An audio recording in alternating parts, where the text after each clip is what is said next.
In today's video, I'm going to teach you how to connect apps and services to Microsoft Copilot. To get started, open Microsoft Copilot and sign into your Microsoft account.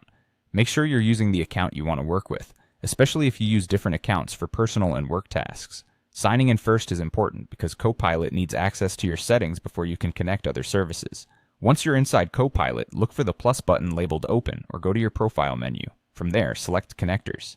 This is where you manage the different apps and services that Copilot can work with. If you don't see the option right away, take a moment to check the menu carefully, since the layout may look slightly different depending on your version.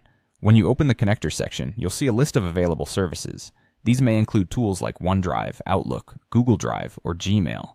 The purpose of these connectors is to let Copilot access content from the services you already use, so it can help you find information faster and answer questions based on your files, emails, or calendar items. Next, choose the connector you want to use and turn it on. This activates the connection process. After that, you'll be asked to sign into the selected service and grant the requested permissions. Read through those permissions so you understand what Copilot will be able to access.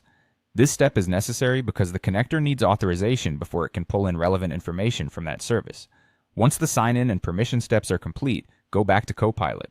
Now you can start asking questions about your connected content in a natural way.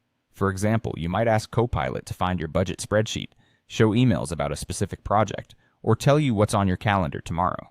These kinds of requests help you quickly surface information without manually searching through each app yourself.